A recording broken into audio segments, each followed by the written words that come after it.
താഴേക്കിടയിൽ നിന്ന് ഉയർന്നുവന്ന രാഷ്ട്രീയ നേതാവിന് കണ്ണീരോടെ നാട് വിട നൽകി.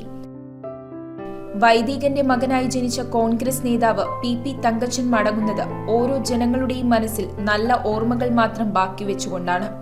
അദ്ദേഹത്തിന്റെ ഭൗതിക ശരീരം സ്വവസതിയിൽ പൊതുദർശനത്തിനെത്തിച്ചപ്പോൾ കേരള രാഷ്ട്രീയ ലോകത്തെ പ്രമുഖർ ഉൾപ്പെടെ അനേകരാണ് അവസാനമായി നേതാവിനെ ഒരു നോക്ക് കാണാനായി രേഖാഭവനിൽ എത്തിയത്.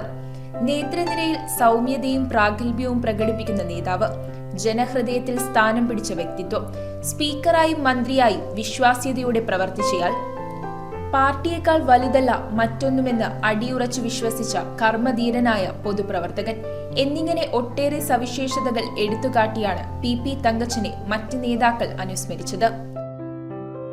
1968 മുതൽ 1980 വരെ പെരുമ്പാവൂർ നഗരസഭാ ചെയർമാനായിരുന്നു.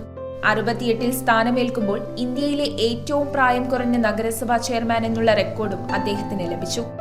കോൺഗ്രസിന്റെ മണ്ഡലം വൈസ് പ്രസിഡന്റ് ചുമതലയിൽ തുടങ്ങി അദ്ദേഹം ബ്ലോക്ക് പ്രസിഡന്റും എറണാകുളം DCC പ്രസിഡന്റുമായി.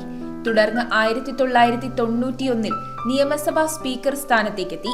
1992 കേരളത്തിൽ നിന്ന് ആദ്യമായി നിയമസഭാ സ്പീക്കറുടെ സ്റ്റാൻഡിംഗ് കമ്മിറ്റിയിലേക്ക് നോമിനേറ്റ് ചെയ്യപ്പെട്ടു. 1995 AK ആന്റണി മന്ത്രിസഭയിൽ കൃഷി മന്ത്രിയായി. UDF കൺവീനർ എന്ന നിലയിൽ മുന്നണിയിലെ കക്ഷികളെ ഏകോപിപ്പിച്ചു കൊണ്ടുപോകുന്നതിൽ മികവ് കാട്ടിയ തങ്കച്ചൻ കോൺഗ്രസിലെ വിഭാഗീയതയുടെ കാലത്ത് സമന്വയത്തിന്റെ ശൈലി സ്വീകരിച്ചു. കൺവീനർ സ്ഥാനം ഒഴിഞ്ഞ് 2018 മുതൽ സജീവ രാഷ്ട്രീയത്തിൽ നിന്നും പതിയെ വിട്ടുനിൽക്കുകയായിരുന്നു. കുറച്ചു നാളുകളായി അദ്ദേഹത്തെ അനാരോഗ്യം അലട്ടിയിരുന്നു. അരനൂറ്റാണ്ടിലേറെ കേരള രാഷ്ട്രീയത്തിൽ നിറഞ്ഞുനിന്ന അടിയുറച്ച കോൺഗ്രസ് നേതാവാണ് വിടവാങ്ങിയത്.